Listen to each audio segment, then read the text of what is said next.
मिन बादि मा तबय्यन लहुल हुदा, जो शख्स रसूल की मुखालफत करता है बाद इसके कि जब उसके ऊपर हदायत वाली बात वाज़े हो जाती है, हदायत का रास्ता वाज़े हो जाने के बाद अब रसूलुल्लाह सल्लल्लाहु अलैहि वसल्लम की मुखालफत करता है।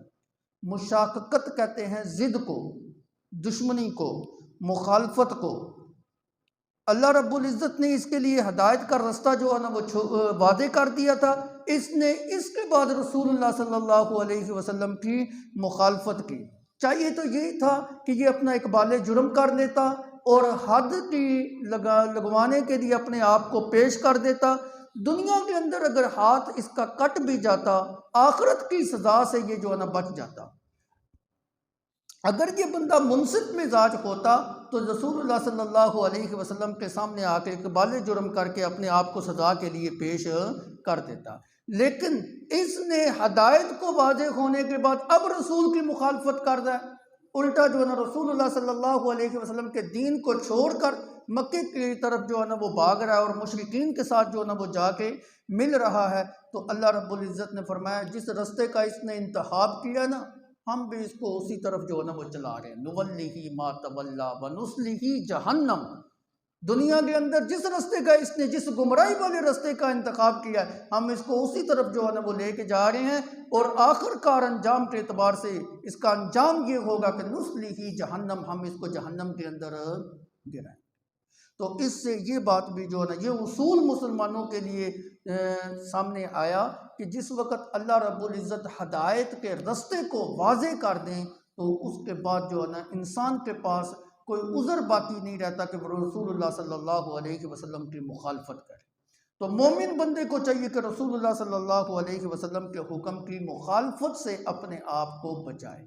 दुनिया के अंदर अल्लाह रब्बुल इज़्ज़त ने हदायत का रास्ता इसके लिए वाज़े किया हुआ है।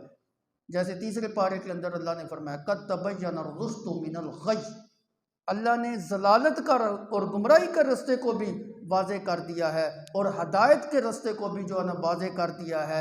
अब जो बंदा हदायत के रास्ते को छोड़कर गुमराही के रास्ते की तरफ जाता है, नुवल्लिही मा तवल्ला व नुस्लिही जहन्नम, उसका तो फिर अंजाम जहन्नम ही होगा।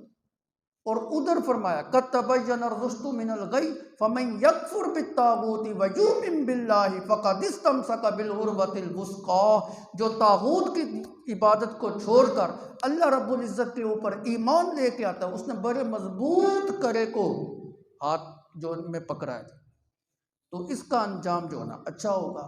और इधर कहा कि जो रसूलुल्लाह की मुखालफत करता है उसका अंजाम जो है ना बुरा होगा। तो अल्लाह ने दुनिया के अंदर नबियों को भेजकर, किताबों को नाज़िल करके हदायत के रास्ते को जो है ना वाज़े कर दिया।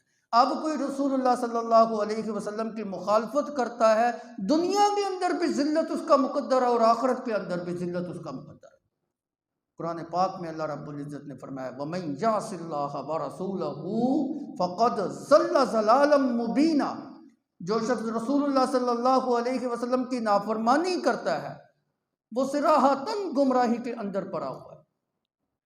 अब इस गुमराही का ताल्लुक दुनिया के अंदर, दुनिया के अंदर वो बंदा हदायत याफ्ता नहीं है, परले दर्जे का गुमराह है जी। और सूरह जिन के अंदर फरमाया वमन यासिल्लाह व रसूलहू फ़इन्न लहू नार जहन्नम खालिदीन फ़ीहा अबदा, जो रसूलुल्लाह सल्लल्लाहु अलैहि वसल्लम अल्लाह और उसके रसूल की नाफरमानी करता है वो बंदा हमेशा हमेशा जहन्नम के अंदर हो। और इधर भी यही वही जो है ना सुनाई मन युशाक़िक़िर रसूल, जो रसूलुल्लाह सल्लल्लाहु अलैहि वसल्लम की मुखालफत करता है, आयत के आखिरी हिस्से में फरमाया नुवल्लिही मा तवल्ला व नुस्लिही जहन्नम, हम उसको उसी तरफ फेर देते हैं और जहन्नम के अंदर गिराएंगे। इसलिए मोमिन बंदे को चाहिए कि कभी भी अपनी ज़िंदगी के अंदर रसूलुल्लाह सल्लल्लाहु अलैहि वसल्लम की मुखालफत ना करे।